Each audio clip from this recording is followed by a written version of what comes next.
Student, good afternoon sir. या ठिकाणी आपण इथं आज जे क्विज कॉम्पिटिशन साठी जमलेलो आहोत ते क्विज कॉम्पिटिशन मध्ये मी या विद्यार्थ्यांना फाउंडेशनचे विद्यार्थी आहेत इयत्ता 5वी व 6वीचे मिळून आपल्याकडे इयत्ता 5वी व 6वी मिळून 18 विद्यार्थी फाउंडेशन आहेत. पण आमचे काही विद्यार्थी अपसेंट आहेत आज, पण तरी आपण हा कार्यक्रम क्विज कॉम्पिटिशनचा घेणार आहोत. फाउंडेशन मध्ये आपण यांना काय शिकवतो नेमकं, आमचं प्रकरण नंबर 1 जे आहे ते संपलेलं आहे.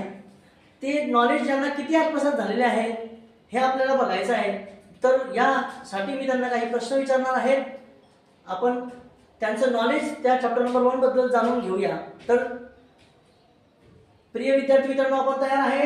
Are you ready? Yes, sir. Very good. चला तर मग मला सांगा की SI unit of distance is, सांग Bhakti. Metre. Is the correct answer. भक्तीने अतिशय योग्य उत्तर दिलं आहे की SI unit of distance is metre. मला सांगा CGS unit of displacement is centimetre. Correct. श्रेयसने सुद्धा डिस्प्लेसमेंटचं CGS युनिट सेंटीमीटर आहे, अतिशय योग्य उत्तर दिलं आहे. मला सांगा SI unit of speed is, स्पीडचे SI unit कोण सांगते मला? SI unit of speed is metre. Shruti. Is the correct answer. पुन्हा सांग. Metre per second. अतिशय योग्य उत्तर दिलंय. मला सांगा वेलोसिटीचं CGS युनिट काय आहे? CGS unit of velocity is सांग तू. CGS unit of velocity is centimetre per second. अतिशय करेक्ट आन्सर. तनिष्काने सुद्धा योग्य उत्तर दिलं आहे. CGS unit of velocity is centimetre per second. डिनॉमिनेटरची व्हॅल्यू आपण कशाने दाखवतो? निगेटिव्ह पॉवरने. फक्त सांगा मला CGS unit of velocity is centimetre per second minus 1. Yes, centimetre per second minus 1. डिनॉमिनेटरची व्हॅल्यू निगेटिव्ह पॉवर मध्ये दर्शवतो आणि म्हणून CGS unit of velocity centimetre per second minus 1 असं दिलं असते. पालकांना, आदरणीय पालकांना व विद्यार्थी मित्रांना मी सांगू इच्छितो की हे जे आम्ही इथं शिकवतोय हे बरेचसे नियम स्टेट बोर्डच्या बिलकुल सिलेबसला वापरले जात नाहीत. हे फाउंडेशनच्या सिलेबसला आम्ही इथं वापरत असतो. आणि सांगण्यामागचा उद्देश हा आनंद असा आहे की 11वी 12वीचं नॉलेज आपण या मुलांना 5वी 6वीला देत आहोत. हे असं का करत आहोत? कारण की त्यांना भविष्यात नीट आणि JEE ची एक्झाम द्यायची आहे.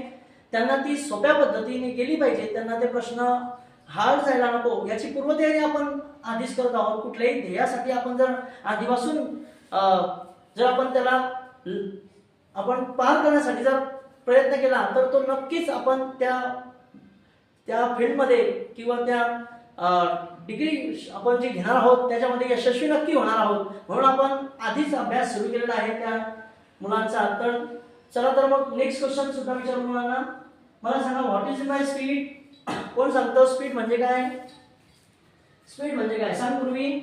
The distance covered by body in unit time is called speed. म्हणजे distance covered by body in unit time is called speed. दिलेलं अंतर दिलेल्या वेळेत पूर्ण करणे म्हणजे स्पीड होय, असं आपण त्यांना शिकवलंय. पूर्वीने अतिशय योग्य उत्तर दिलंय. मला सांगा व्हॉट इज बाय वेलोसिटी.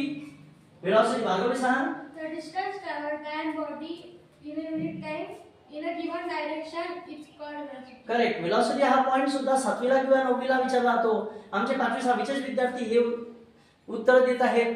तर खरंच अभिमानास्पद बाब आहे. वेलोसिटी म्हणजेच काय की दिलेलं अंतर दिलेल्या वेळेत दिलेल्या दिशेने पार करणे म्हणजे वेलोसिटी होय. Correct answer. आता मला सांगा मॅग्निट्यूड म्हणजे काय? कोण सांगतं की दैनंदिन जीवनामध्ये मॅग्निट्यूड म्हणजे काय? मॅग्निट्यूड सांगा प्रांजल. हा मॅग्निट्यूड म्हणजे काय सांग. समजा आपण एखाद्या ग्रोसरी शॉपवर गेलो आणि तिथे आपण मागले की 1 किलो साखर द्या.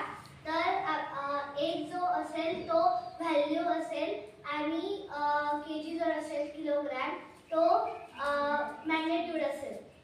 युनिट असेल. युनिट असेल म्हणून त्याला मॅग्निट्यूड असं म्हणतात. हा म्हणजे थोडक्यात प्रांजलला सांगायचं आहे की आपण कुठल्याही ग्रॉसरी शॉप किंवा कुठल्याही दुकानात गेलो किंवा कुठल्या डेअरीमध्ये जर गेलो तर आपण एखाद्या दुकानात गेलो तर 1 किलोग्रॅम साखर मागणार आहोत की 1 किलो साखर द्या. तर 1 ही जी व्हॅल्यू आहे आणि किलोग्रॅम हे युनिट आहे. म्हणजेच आपण काय म्हटलं की